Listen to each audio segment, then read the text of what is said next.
فرش التراب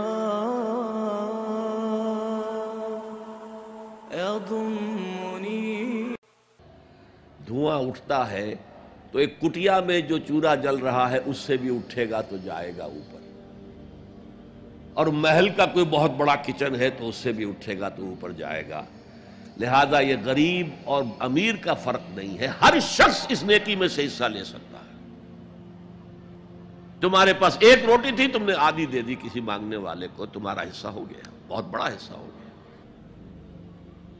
اور کسی بڑے امیر آدمی نے 150 جو ہے مسکین کو کھانا کھلا دیا، وہ اس کے قریب بھی نہیں آ سکے گا اجر و ثواب کے اعتبار سے اس شخص کے کہ جس کے پاس ایک ہی روٹی تھی اور اس نے آدھی دے دی. تو بر جو ہے حقیقت میں لیس البر ان تولوا وجوہکم قبل المشرق والمغرب ولکن البر من آمن باللہ والیوم الآخر والملائکۃ والکتاب والنبیین. میں بھی ایک زمانے میں اس پر کچھ متردد سا ہوتا تھا، کچھ سوچتا تھا یہ نیکی کا تعلق تو ہم عمل سے سمجھتے ہیں، یہاں ایمان کی بحث کی کیا ضرورت ہے؟ ایمان تو ایک باطنی حقیقت ہے، نیکی جو ہے وہ ایک ظاہری خارجی حقیقت ہے. لیکن پھر سمجھ میں آیا کہ اصل نیکی وہ نیت ہے جس کے ساتھ وہ کام کیا جا رہا ہے.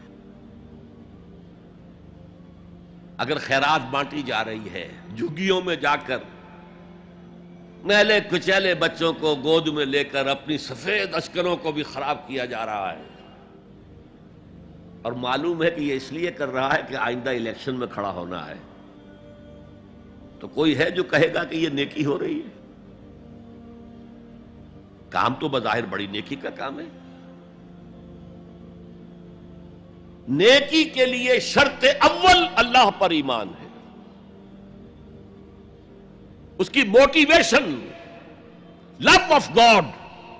اس کے سوا اگر کوئی اور موٹیو ہے، اگر دنیا میں شہرت چاہیے، اگر اس نیکی کے ذریعے سے بھی مال کمانے کا معاملہ ہے، دھندا ہے، نیکی کے پردے میں دھندا ہو رہا ہے، وہ نیکی نہیں ہے، چاہے ظاہری اعتبار سے وہ بہت بڑی نیکی ہو.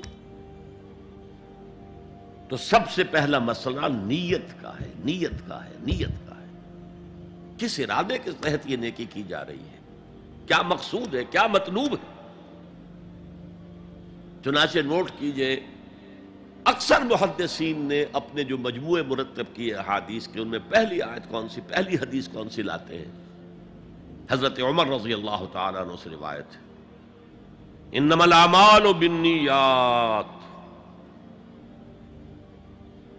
نیکیوں کا، نیک اعمال کا دار و مدار نیتوں پر ہے. وَإِنَّمَا لِكُلِّ امْرِئٍ مَّا نَوَىٰ. ہر شخص کو وہی کچھ ملے گا جس کی اس نے نیت کی ہوگی. فَمَنْ كَانَتْ هِجْرَتُهُ إِلَى اللَّهِ وَرَسُولِهِ فَهِجْرَتُهُ إِلَى اللَّهِ وَرَسُولِهِ.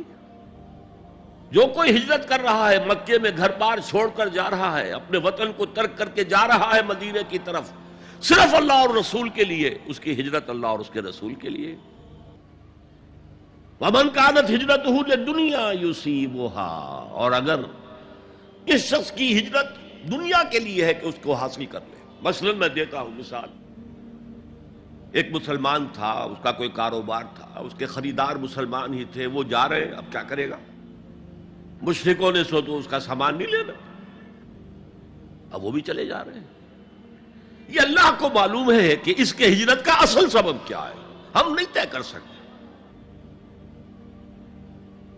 لیکن اللہ کے ہاں جو کھاتا کھلا ہوا ہے، اس کی یہ ہجرت جو ہے اللہ اور اس کے رسول کے لیے شمار نہیں ہوگی. وَمَنْ كَانَتْ هِجْرَتُهُ لِلدُّنْيَا يُصِيبُهَا أَوِ امْرَأَةٍ يَنكِحُهَا. یا کسی عورت کے لیے ہو کہ اس سے نکاح کرے. کسی خاتون سے وہ شادی کا خواہشمند تھا، وہ خاتون ہجرت کر کے مدینے چلی گئیں، اب یہ بھی باندھے کچے دھاگے سے بندھے ہوئے چلے جا رہے ہیں، تو یہ تو در حقیقت اس عورت کے کھاتے میں ہجرت جائے گی، اللہ اور اس کے رسول کی ہجرت میں نہیں. تو اصل شے یہ ہے نیکی کا وہ کام جس کا ظاہر بھی نیکی کا ہو اور باطن بھی ہو، کہ موٹیویشن صرف اللہ کی رضا ہو، اللہ کی محبت اور اللہ کی رضا کا حصول. یہ ہے پازیٹو موٹیو. ایک نیگیٹو سائیڈ بھی ہے. سب لوگ ذہنی اعتبار سے اتنے بلند نہیں ہوتے کہ اللہ کی محبت وہی اصل محرک بن جائے. یہی وجہ ہے کہ حضور نے اس کو صلی اللہ علیہ وسلم کمال ایمان سے تعبیر کیا ہے. من احب للہ وابغض للہ وعطى للہ ومنع للہ فقد استکمل الایمان. جس نے کسی سے محبت کی تو اللہ کے لیے کی، کسی سے نفرت اور بغض رکھا تو اللہ کے لیے رکھا، کہ اللہ کو اس سے نفرت کرنا پسند ہے. اور کسی کو کچھ دیا تو اللہ کو خوش کرنے کے لیے دیا، اور کسی سے کچھ چیز روکی تو صرف اس لیے کہ اللہ کو اس کا روکنا پسند ہے. تو اس شخص نے اپنے ایمان کی تکمیل کر لی. اگر اس کا موٹیو خالص ہو گیا ہے اللہ کی محبت اور اللہ کی رضا کا حصول، تو اصل میں نیکی ہے. ورنہ چاہے بظاہر کتنی ہی بڑی نیکی نظر آئے، وہ نیکی نہیں. لیکن جو لوگ اس حد تک نہ پہنچ پائے ہوں، استکمال ایمان تک، تکمیل ایمان تک، تو ان کے لیے ایک اور موٹیو بھی ہے، والیوم الآخر، قیامت کا دن، جزا و سزا کا یقین، اللہ کا خوف، آخرت کے محاسبے کا خوف. خوف بھی ایک بہت بڑا موٹیو ہے، بہت بڑی موٹیویٹنگ فورس ہے. اب میں یوں کہوں گا کہ اگر کسی عمل کا محرک ہے صرف اللہ کی محبت، اس کی رضا کا حصول اور آخرت کی نجات، تو وہ نیکی ہے. اگر یہ نہیں ہے، کوئی وطن پرست ہے، وطن کی محبت کی وجہ سے کوئی نیک کام کر رہا ہے، اس کا وہ کام وطن پرستی کے کھاتے میں جائے گا، خدا پرستی کے کھاتے میں نہیں جائے گا. کوئی قوم پرست ہے، اپنے قوم کی محبت میں کچھ کر رہا ہے، تو اس کا وہ نیک کام قوم پرستی کے کھاتے میں جمع ہوگا، خدا کی پرستش کے لیے نہیں.